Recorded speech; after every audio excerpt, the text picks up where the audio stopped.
Hey, Wire Monkeys, welcome to another episode of Let's Talk Cabling. This time we're talking people skills.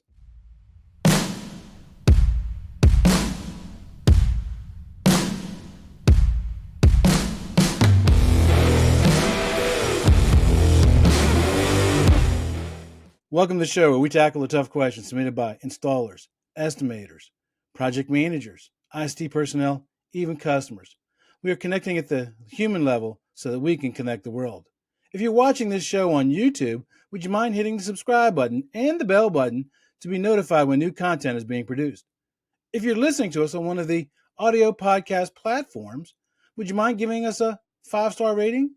Those simple little steps helps us take on the algorithm, which helps us educate, encourage, and enrich the lives of people in the ICT industry. Thursday nights, 6 p.m. Eastern Standard Time. What are you doing? I do a live stream on LinkedIn, TikTok, Instagram, Twitter, where you get to ask your favorite RCDD, and you know that's me, your questions about installation, design, certification, even career path. But I can hear you now. But Chuck, I'm driving my truck at 6 p.m. on Friday, Thursdays. I don't want to get into an accident. I got you. They're recorded, and you can watch them at your convenience. Finally, while this show is free and will always remain free, if you would like to support this show, click on that little QR code right there. You can buy me a cup of coffee. You can even schedule a 15-minute call with me, one-on-one, of course, after hours. And you're also looking for corporate sponsors.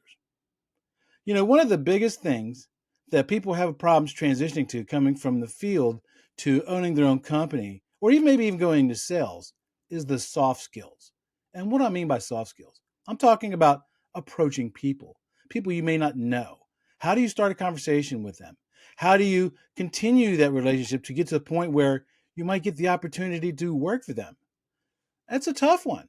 And that's one that I struggled with for many years until I had one of my mentors kind of showed me the ropes and how to do it.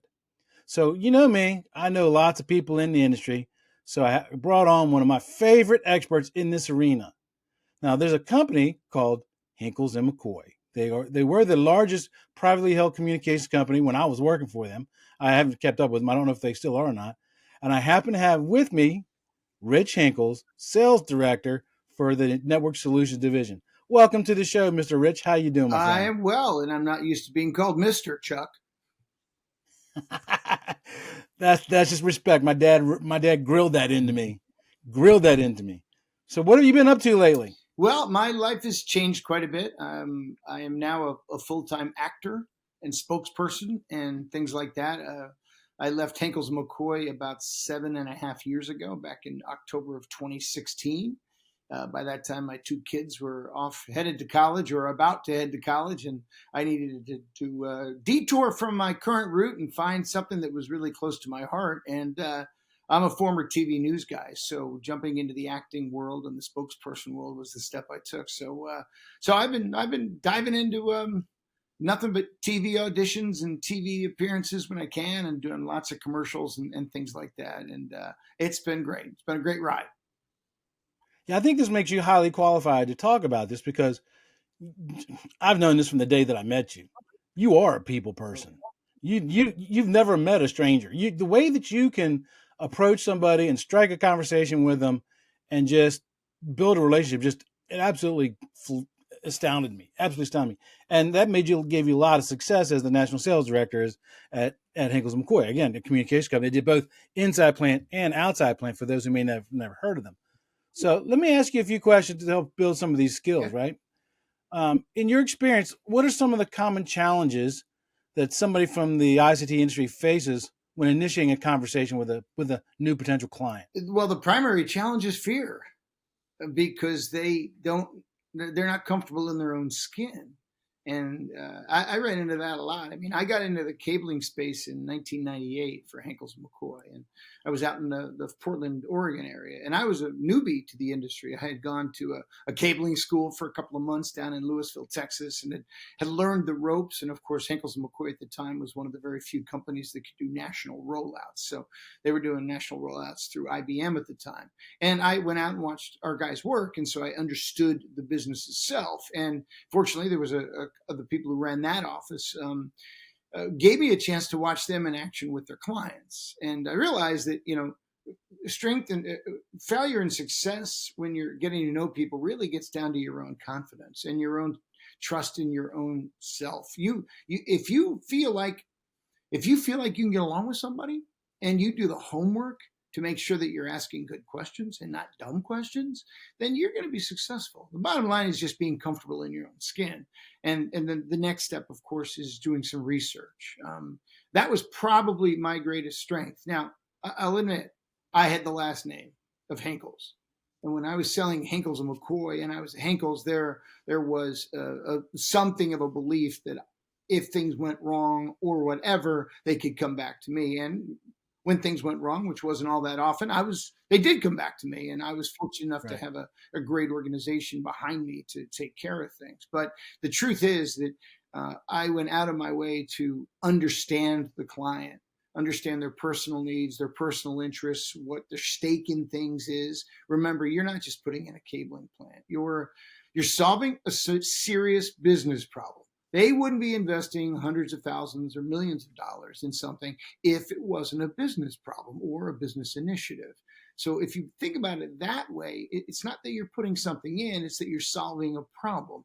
We all have problems. And how do we solve them? We communicate with others, we get to know each other, and through that brainstorming, we come to a conclusion as to how to do it best. So that's a long-winded answer to that first question.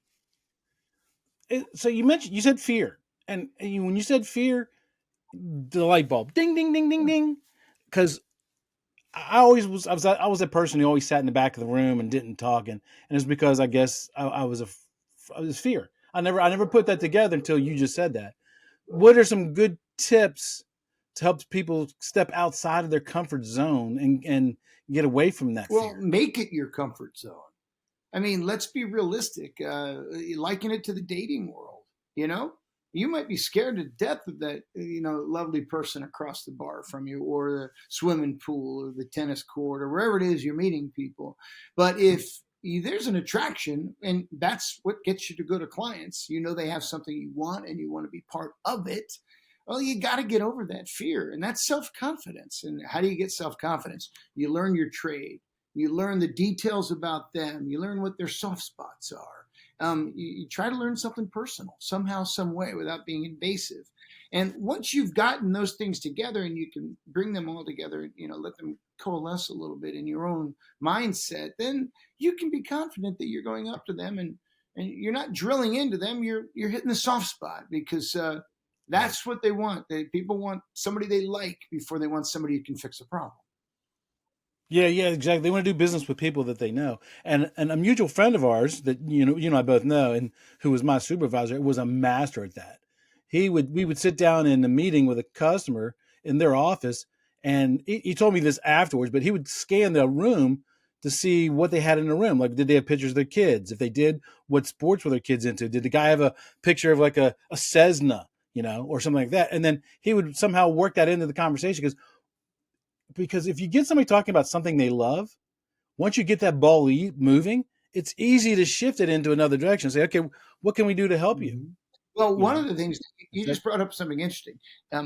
What you just described was a situation where you're already in their office. And for most people just getting started. And when I went to Portland, Oregon for Henkels McCoy, I didn't know anybody. Getting in somebody's office was next to impossible. And nowadays, and I'll just say this, what I would do is I would find out who knew them and I would ask those people questions. Hey, what about so-and-so? Nowadays, you have this thing called social media. So if you know the president of a company or an IT director's name, you can find something out about them. LinkedIn or Instagram or Facebook or something. You can always find something out. Try to use that tool. And boom, all of a sudden, when you're making that call or you're running into them at a Bixie show or some other kind of trade show, NRF, I used to go to NRF in New York all the time, I knew something. So when I went up to them, I didn't have to say, hi, I'm so-and-so, and I'd like to do this. I could go in and say, hey, I noticed that you've been to 4 straight Super Bowls. What's that like? I did use the example of being in the office already. But, you hit the nail on the head with LinkedIn. When you go look up somebody on LinkedIn, it'll tell you what friends you have in mutual or you have in common. And you can absolutely use that. And you also brought up another great point too. You can meet a potential new customer, a potential new employee, a new business partner anywhere. And here's what I do, and you let me know if this is totally off base or not. I practice my skills even when I'm going to 7-Eleven to get a Slurpee, right? If I see somebody there, I could just sit there and stand there and be a bump on a log and just get my thing. But if I see the guy wearing like a Tampa Bay Buccaneers shirt, I'll say, "Hey, how about them Bucks, man? How they doing?" I don't even know the guy, and you'd be surprised. People just, and what I'm doing is I'm practicing my skills. I'm getting out of my comfort zone, getting out of the fear, living in the fears. I think you said it. And then that way, when it matters, and I'm at a Bixie conference, and I see somebody's got the name badge, they're the client that I want to try to land, I can find a way to easily have conversation with them that comes off more natural because I've practiced it when the stakes weren't so high. Well, and again, you're comfortable in your own skin. You're not worried about who Chuck Bowser is, And if you're comfortable with who you are, people read that. Again, it's just like dating. It's just like anything else. When you want to get to know somebody, if you're not comfortable in who you are and proud of what you're bringing to the table or whatever it might be, and sometimes, I mean, some of my best customers weren't our customers for 2, 3, 4 years. But I always made the time to see him, say hello. If we had something in common, we shared some, comments. I tell you now, if I was 20 years younger and I was in the industry, my style would be completely different because of all the information that's readily available to people about everybody out there. Oh, absolutely. That's spot on. So let's say that you've started a conversation with somebody, and you kind of already touched it a tiny little bit. You've approached that somebody. When do you ask for their contact information? Do you ask for it right then and there, or how do you follow up? Like I said, let's say you come across somebody at a Bixie conference. I think the bottom line is you need a reason to ask for their contact information, and that reason can't be because you want it. The reason has to be that you can do something for them. So the conversation should be about a gazillion other things. But if they've said that their daughter plays slow pitch or fast pitch softball, and you say and maybe this happens, maybe it doesn't, but you say a friend of mine works for a bat manufacturer. Is your daughter have a bat? Because that might make a big difference. And boom, all you've done is you've connected something about him to, hey, I might be able to help you out on this one. And that's what and then you say, well, give me your contact information. I'll let you know about that. You're not trying to make a sale right there. All you're trying to do is make a connection. And most people will very quickly do that. I mean, I would say 85 to 90% of my connections were not business related so much as they were personality related or something like that, or activity related or interest related. One thing, I was a big skier, still am, and I would see people, and I had sometimes I had like an Alta logo on my shirt or my jacket or somewhere, or I'd be wearing ski gloves going to New York for the Javits Center for NRF, and they'd say, "Where'd you get the ski gloves?" And I'd say, "I got them." Da, da, da, da. And we'd start this conversation, and I'd say, "Well, I can, give me your number. I'll give me your card. I'll track you down. I'll make sure you can find these." That kind of stuff. So find a reason that they will want to give you the card, as opposed to, let me follow up. Can you give me your card? That's awkward. Yeah, absolutely. And don't, and I find too that don't limit those conversations to just industry related stuff. That's one of the reasons why I've been, it's funny you said I'm comfortable in my own skin. It's funny if people only knew the nerves in my stomach when I'm standing up in front of people talking, or if I'm meeting somebody new. I'm just good at hiding it. I'm really good at hiding it. And another reason why I practice my skills outside of the business world, again, there's no high stakes there, but I'll give you an example. I was at the racetrack right down the street from my house. I have a 3-acre farm in Central Florida. And I was at the racetrack putting diesel fuel in my truck. And this guy pulled up and he saw my truck, and we got talking about my truck. And I found out that the guy rebuilded small block Chevrolet motors for hot rods. And I was like, well, let me have your information, because I might want to do that someday. And I never thought about it. So I put his card in my wallet, forgot about it. Literally a few months later, I was at a Bixie conference, and I saw a guy who I wanted to have a conversation with, and he had one of those vintage, they're kind of like beach shirts, but they got hot rods all over them and stuff. And we got to talk, and he's like, "Yeah, I'm looking for someone to build a motor for me." Hey, I know a guy, You never know. right? So don't just limit it to just, the low voltage industry. You'd be surprised, when you connect two people together, the power that has. Well, if you do it, What about nurturing a relationship over a long period of time? Because you mentioned the 2 years. You've had clients that you or customers that you kept touch with for multiple years before you got to start sales. What's some good tips for that long term relationship? well, first of all, you don't go into it as trying to sell anything. You just want to get to know somebody.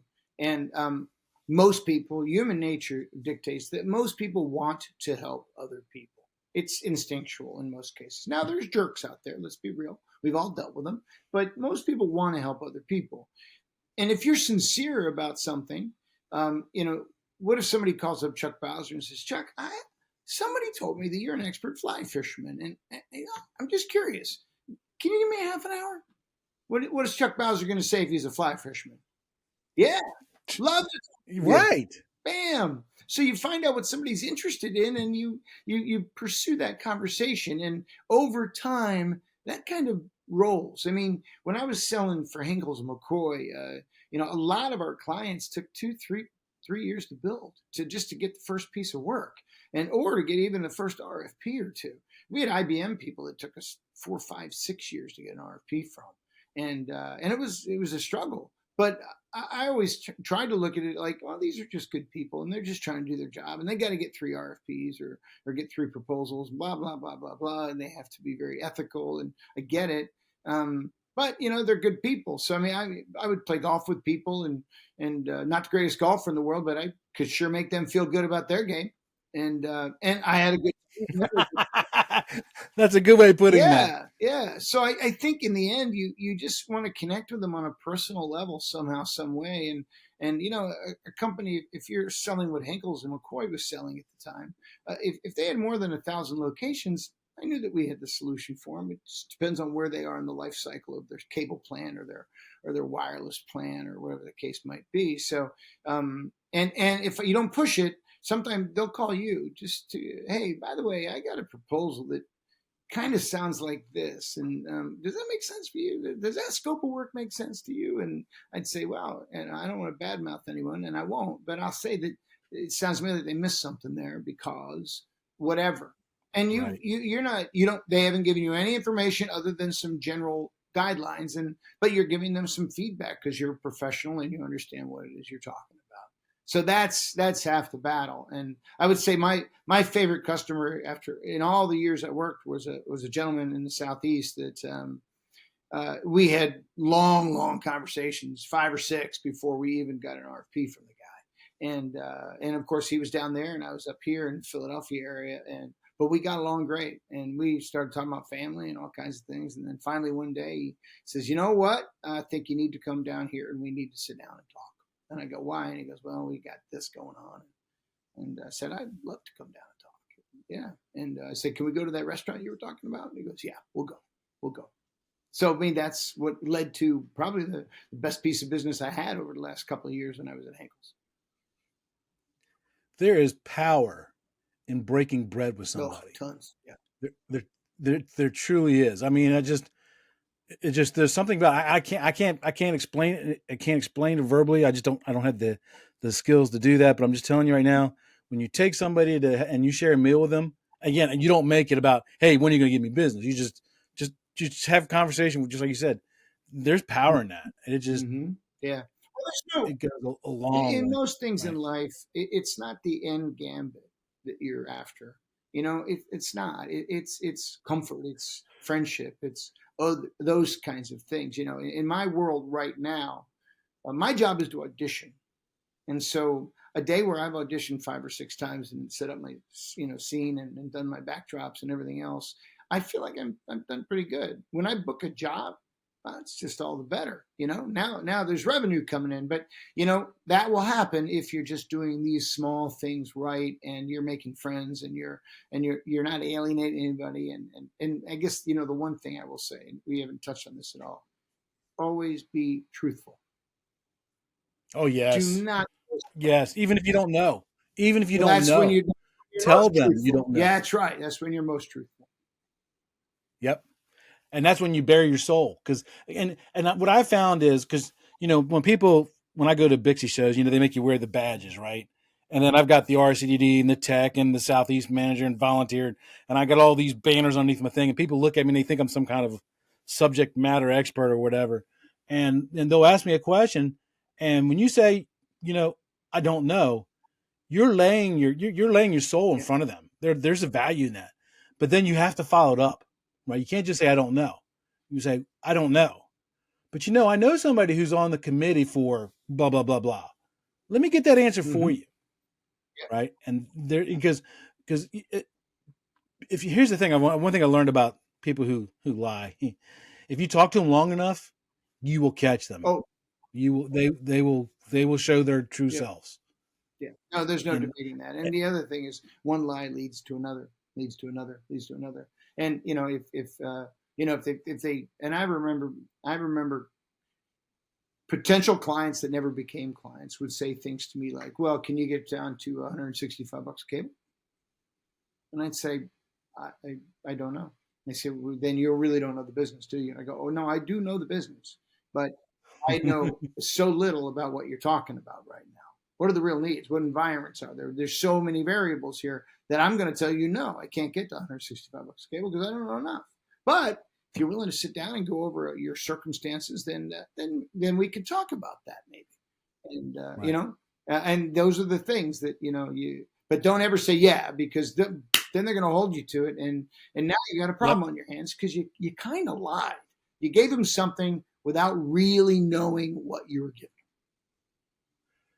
You actually bring up a great point. Let me ask you this question. This wasn't one of the ones I had sent to you earlier, but you being the people person you are and being in sales, I know you can handle this, right? What do you do when a customer comes back and says you provide that price, and they come back and say, no, you got to do it at, like you said, 165, right? Let's say that we did a bid and came 165 a cable, which, by the way, is extremely cheap, extremely cheap.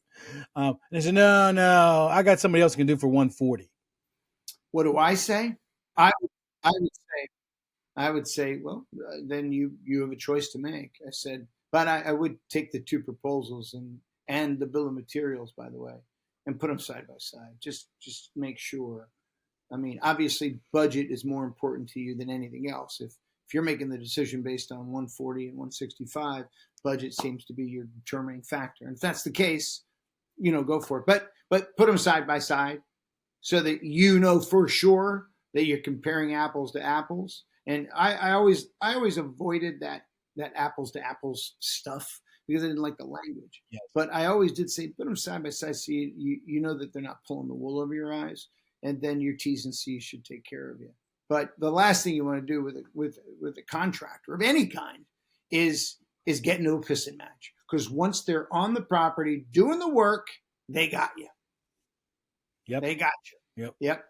Yep. Do you find when you ask a customer to see the competitor's pricing and proposal, they freely give that up, or would you say only sometimes give it No, up? I never asked for it. I would say you've got both of them. You look at them. Yeah, Oh, no, okay. I wouldn't ask to look at them myself. I'd say you look. Gotcha. You got Gotcha. mine, you got theirs. Gotcha. And by the way, if you can't compare them, then something was wrong with the RFP, or Yes. somebody didn't follow the RFP. Because in theory, if you get 5 bids, the format should be identical. That's what RFPs are about, comparing the Right. same things, 5 of them across. And if you can't compare them, then somebody didn't do it right. And Right. then you have your answer. And, If they can't respond to the RFP appropriately, are they going to do the job right? right. Oh, exactly. Oh, that's a great indicator too. And another thing, if you get 5 people responding to an RFP, and to me it always seemed, because remember I was the estimator for the DC office.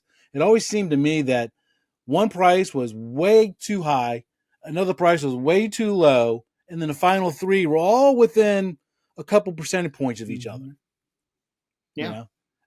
know, and that's when you know that they get done. Let's talk about price and relationship. Which is more important?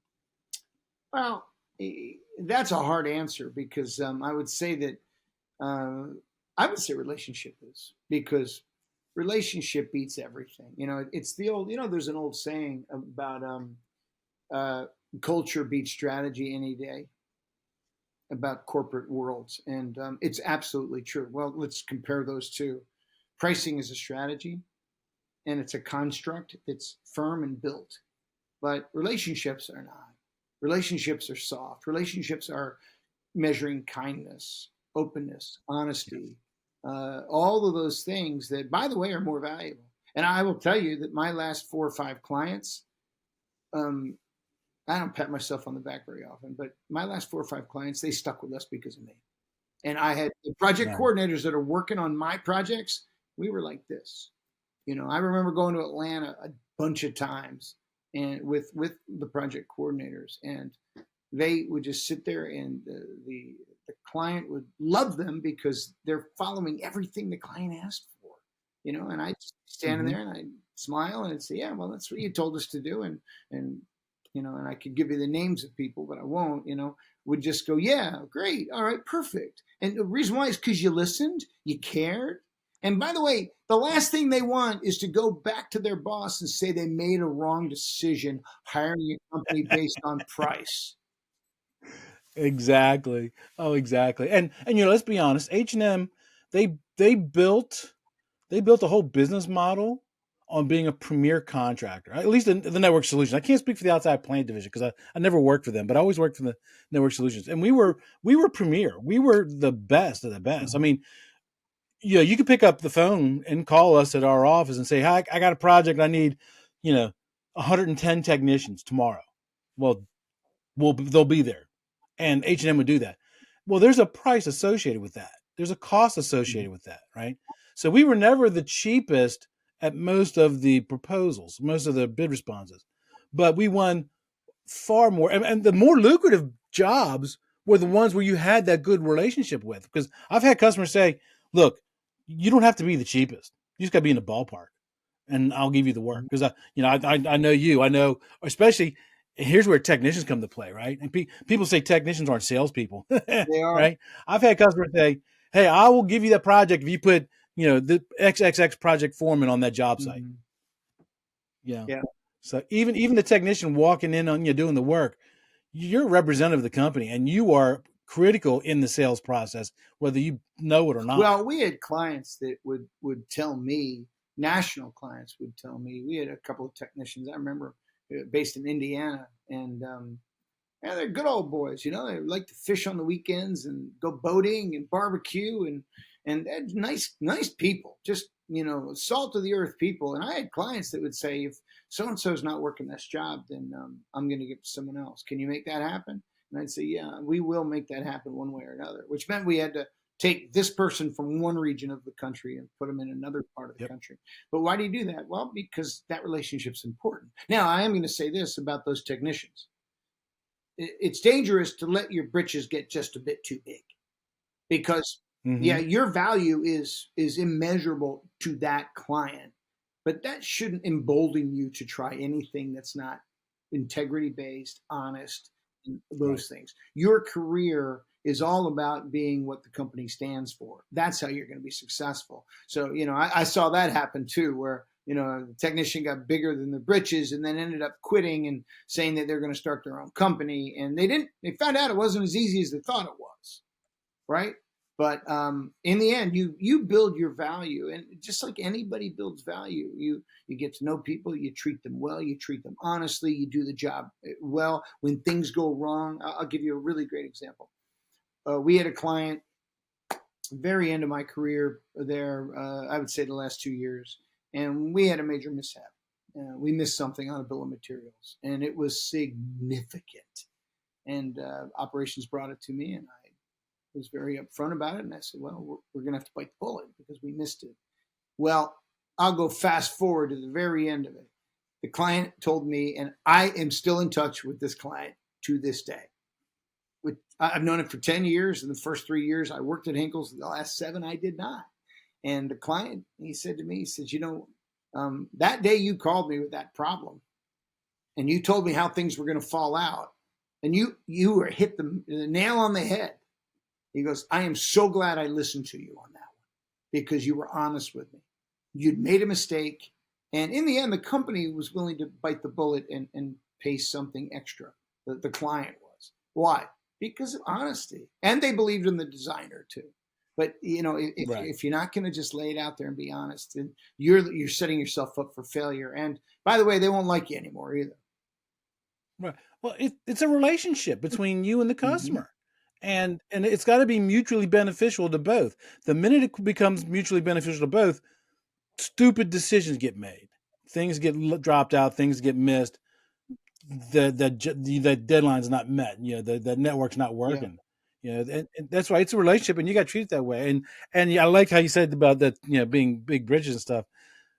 People don't realize this is a small industry. Oh, A small yeah. industry, and your reputation is everything. It just surprises me how people technicians don't understand that if you do something, I'm not talking about making a mistake. Everybody makes mistakes. I'm talking about, you said it right, the I word, integrity, Yeah. right? If you don't handle something the right way, that travels. That will travel through the industry, and I've seen people actually not get potential jobs with companies because of the way they handled something somewhere else, and it just went through the Oh grapevine yeah. and people heard about Yeah. Yeah. And by the way, it snowballs. It's no one's going to be kind. They want the it. Goliath needs to die. I mean, Henkels and McCoy was Goliath in the industry, and I knew plenty of competitors. They were just looking for anything they could get to. And as Right. the industry grew over the 20 years I was at Henkels, 19 years, um, our competition got more and more savvy. Not about us, but about how to approach companies. And so the industry started, end users started hiring smaller companies to do the very thing that our big company was so good at doing. But they did it well, and they Mm-hmm. they were smart. And in the end, that's one of the reasons why I left. I said I don't think we can compete anymore. And things have changed quite a bit now. I'm not sure what's going on there now, but yeah, it was these. You're right. It's a small industry, and nobody's going to say anything good about you if there's not something good to be said. I learned this lesson too as an estimator doing walkthroughs and stuff. If you don't know whose work it is, don't talk bad about. You can say, well, this should have been this way. You can give constructive criticism, but don't say, what idiot did this, what idiot did that, because I've had it happen where they said, it was your technicians. Really? Oops. Yeah. Oops. Yeah. Yep. Mm-hmm. So let's talk about communication skills, both verbal and nonverbal, right? Playing and gaining a rapport with the customer. How can somebody in the ICT industry improve that? Would what's that group where you stand and do presentations in front of people? Oh, Toastmasters. Toastmasters, yes. Would something like that help somebody Oh, develop communication skills? listen, any group would help somebody learn how to do that. And okay, I'm going to give you a really bizarre example, and I'm not giving it to you from my own experience, but I am giving it to you from other people that I know. And it's not an example I want you to trumpet, but it's a really good one because it shows you can learn in circumstances that you might never have thought about. AA, Alcoholics Anonymous, is a wonderful, wonderful place. Now, the people that go to these meetings are people, and again, I don't go to these meetings. I don't need to. I'm fortunate. But I know people who do, and they all say the same thing. It's a trusting environment. They can give, they listen because there's rules and there's ways to do things, right? There's guidelines. And my point is this: any organization that has an open forum for sharing is the place where you go to learn your soft skills. You learn how to listen. You learn that you don't know everything. And by the way, the guy next to you probably knows more than you, but he's really quiet and he's learning more than you're learning. You got two ears and one mouth kind of thing. So use your two ears. But any organization, Toastmasters would be a good one, but any organization where you're going to have a chance to talk to people, to listen to people, to share your story. People are going to be interested in you. That's where you learn those soft skills. I can confirm AA is a great place to do that. I have a son who still is suffering from addiction, and when he came home to live with us after his marriage split up, we told him, look, one of the requirements is you have to go to Actually, he didn't go to A. He went to NA. He went to NA meeting, which is kind of the same thing. And I said he had to go to those meetings. And then we found out after he went through about 3 or 4 months that because we were his parents, we could also attend them because we had baggage too. Okay, fine, I'll go as well. And I tell you what, you're right. You're absolutely spot on the money. I mean, it's a great way because when you I said this before, when you're bearing your soul, you learn to choose your words carefully because you don't want to misrepresent yourself, but you also want to make sure that people understand, especially in that environment. You also want to make sure that you tell them your pains and your pressure points and your triggers, so that way what you always find out is people always think they're an island, right? They think they're an island. They think, oh, when I see this action happens. But when you sit those kinds of groups, you find out there's other people like me, and you don't feel so isolated. Yeah. Well, you know what? And let me throw this one out too. And it just dawned on me as you were talking. When you are talking to other people, and I'm gonna give you my example. Recently, I host an event up in Minneapolis, St. Paul area at the end of April every year. In fact, I'll be flying to Minneapolis on Saturday to spend 5 days in the area. That Tuesday night, I'm going to host an event, and the event is it's for a clinic in the greater St. Paul area, and it's close to my heart, and it's close to my sister's heart, and so I have to laugh because I've been doing this for 7 years now, and one of the things that I really learned, and I've done a lot of public speaking, but one of the things I really learned, and I learn it every time, is slow down. Yes. Slow down. Your story. Yes. Your story is good for 30 seconds if it's good for 20 seconds. And give yourself a break. Breathe. Look at the room. Find out who you're talking to. If you've got 5 people around you, but the only person of interest to you is the person to your left, get these other 3 people in the conversation. Take your time. Enjoy the situation that you're in. You're going to learn from all these other people, and you're going to present yourself better. Your class is going to come out. And you know what? When you demonstrate class, and my mother used to say that the greatest gift in the world is grace. If you demonstrate grace in a public situation or a group situation, everybody remembers you. So slow down, let the conversation go. And, I'll give you another sidelight to that whole thing. So I've been doing this for 7 years, and the world is very small. In September of last year, I took a pilgrimage to Spain. And I took my camera and I ended up filming a documentary, and which I'm very proud of and I love. I'm really happy with it. And the last day of the pilgrimage, I'm getting into Santiago, Spain, and which is where the ending is. And so I hear this huffing and puffing behind me, and a hand comes down on my shoulder and says, "Excuse me, sir, stop." And I looked up and said, "What's up?" And he goes, "Man, you're hard to catch up to." And I go, "Okay, what's up?" And he says, "My name is, I won't give you his name, but my name is so-and-so, and we know each other." I go, "What do you mean we know each other?" And he goes, "You hosted an event in Minneapolis, St. Paul, and my wife and I went to it a couple of years ago. And you had such poise and such, gravitas that we remembered you. And the other day we saw you walking on this pilgrimage, and we recognized you, but we couldn't think of where we recognized you from. And lo and behold, 2 days later, he chases me down. Now, I'm going to see them again next week when I go to this event. But my point to anybody who's listening is this. That's what happens at Bixie. That's what happens at NRF. Yes. That's what happens in everything you go to. If you're the guy who's carrying himself with class, distinction, and gravitas, and you're not the most important person or the smartest person in the room, and you're confident, people will remember you. And they may not remember you this year, but they'll remember when they see you next year at NRF or whatever it might be. That's where you're in for the long haul, not the short haul. And that's what I've learned. I still struggle with that one myself. I'm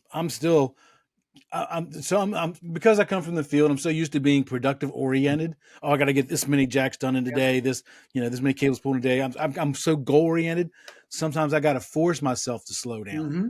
And I will say this about you, Rich. You are definitely a class act, because I've known you for multiple years. I know some of the things that you've gotten involved in to help people in the community and stuff. you are a class act. It's not an act with you. You are a class Well, act. I will say you are that. very kind.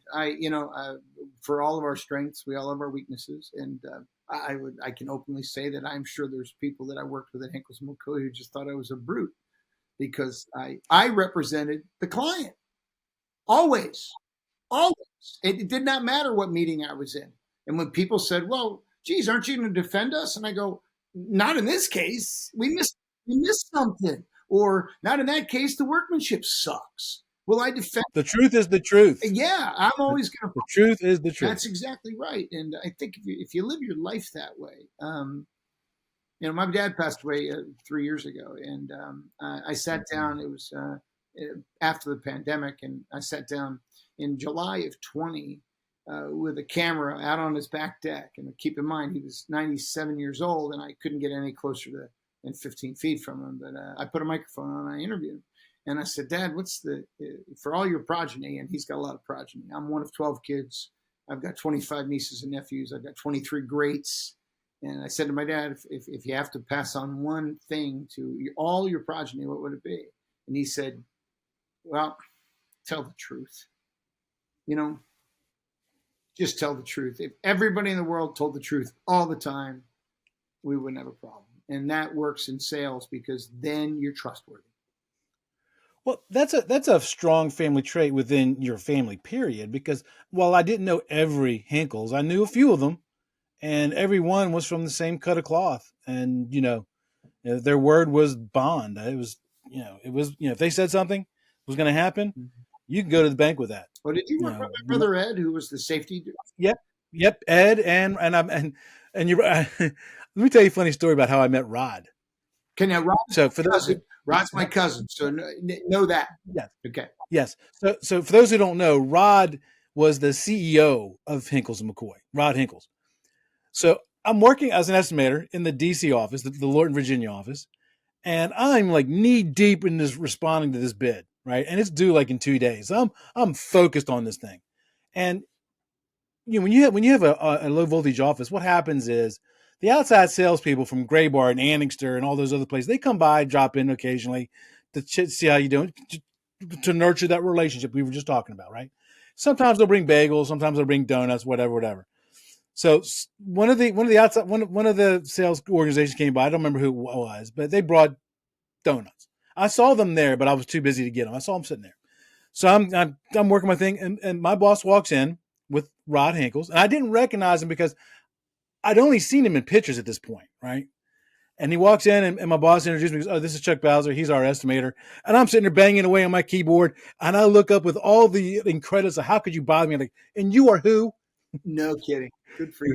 I'm Rod Henkels. I'm like, "Oh my god!" I jumped up. I said, "I'm so sorry. I'm so And I'm sorry." sure Rod said, "No, sit down. You're hard at work." That's exactly what he said. That's exactly what he said. He made me feel, that I was feeling bad about myself. He's like, no. You were knee deep in what you're doing. I totally understand. And that's what I said. And it's funny. I came across him like 2 years after that, and he goes, "Yeah, I remember that day." Yeah. So evidently he made an impression. Well, I will say this. Made an My impression. brother Ed is a safety guy. You talk about an honest soul because safety is a place where you lie in safety, you're putting somebody's life in danger. And that's why he spent all that time at the Pentagon, and he spent all that time in the Lorton office, working a whole lot of projects. I know you had your fingers in, but yeah, I mean, honesty is everything, and then kindness follows right behind. Because if you're kind, life has a way of circling back. So what's new on the horizon for you?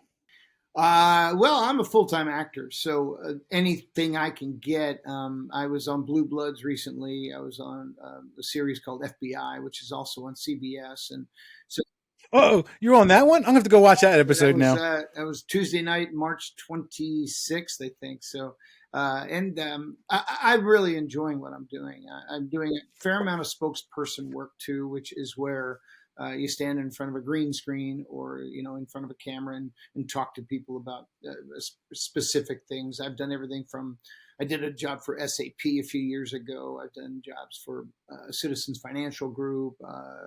Lincoln Financial Group, a long list of different clients that I've done things for. Some of it is also UGC, user generated content, that I've jumped on. And bottom line is I'm lucky in this industry. I've always laughed because I know I'd be a good spokesman for any cabling manufacturing or any of the. I was just going to say it's a natural fit Yeah. for you. I mean, because you're it's in your blood. You did it for 20 years, Yep. and you've already got the skills. And like I said, I got to admit, I was kind of jealous when I saw you up on that screen. I would have never thought 4 years ago when I started this journey doing vlogs and podcasting. I'm coming up on 1,000 videos. I'm like at 950 right now. Wow. And you and I talked about living outside of your comfort zone, right? Or out living in the fear. The whole reason I started doing this, well, not the whole reason, but one of the main factors, I got sent to corporate to do some training videos, and I did so horrible they couldn't use any of it. And I'm like, well, I'm going to fix that. And I came back at it full force. Good for you. Full force. Well, and it's funny because that job I did for SAP, it was very interesting.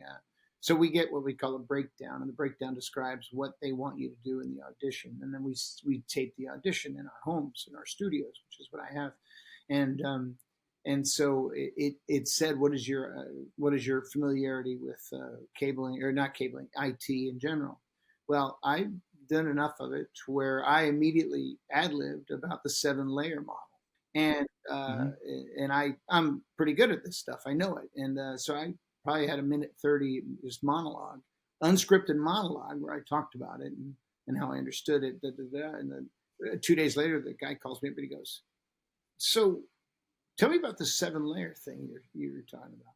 He goes, "You're really comfortable with this, aren't you?" And I go, "Oh yeah, sure, no problem." I mean, they didn't even bother anybody else. I was in because they could tell I understood the theory. Because it's about theory in most cases. But that's why I laugh, because I have some friends that work what used to be called Burke Tech, and they were purchased by Leviton out here in Pennsylvania. And I told him when I left Henkels, I said, if you guys ever need a spokesperson or somebody who can do your ads or be the face of the company and a TV thing, because people in the business, I mean, you've done great, Chuck. What you're doing is fantastic, but let's be realistic. Most people who are pulling cable or running companies that pull cable, they're not going to be comfortable in front of a TV camera or the microphone on, and they'll freeze up. And by the way, that's okay. That's the reason why lawyers have actors doing their commercials. That's the reason why banks have actors doing their commercials. And I know because I'm in them. So Right. If some of that came about someday, I'd love it, because it would be. It'd be a way for me to use an old skill set and a familiarity with it. And I still have the familiarity. I mean, I laugh. I went out to a job on Sunday, working for a law firm on a Sunday. And I walked into the building, and in another twist of fate, I had been in that building because we had cabled that building when I was at Henkels & McCoy for an insurance brokerage company. And I'm looking, and I find myself looking at the rafters and looking at the wireless access points and looking at the blue cable and the yellow cable and the red cable, seeing what was dressed right and where the J hooks were. I mean, all those things. And somebody said, "What are you looking at?" And I go, "It's a long story. I'm not going to bother telling you, but I'm just looking at the infrastructure." And they said, "What's infrastructure?" I said, "Never mind." Well, the funny thing is, what you just described, I've had this conversation with hundreds of technicians, that what you exactly just described is the same thing that we do. We walk into a store, we look up and see how the cable's hung. Did they place the J hooks far enough apart? Was it supported right? Were the wireless access points put in correctly? I'm telling you, hundreds and hundreds of technicians, we all say the exact same thing. We can't turn it off. You take the boy out of the country, but you can't take the country out of the boy. Yes. Rich, thank you for coming on, man. It's an absolute pleasure. And hopefully somebody who in the ICT industry is looking for a spokesperson, I know somebody who's a perfect fit for that. I would love to help out anybody who reaches out to you, Chuck. You know me. I'm glad that you chased me down as aggressively as you did. It only took us a couple of days to get this scheduled, so that's pretty good. And my schedule is kind of crazy. But best of luck to you. And anytime I can help you, you let me know. And if you have anybody out there in the industry that's looking for somebody, by all means, reach out. That's it for this episode of today's podcast. We hope you were able to learn something. Make sure to subscribe so you don't miss out on future content. Also, leave a rating so we can help even more people learn about telecommunications. Until next time, be safe.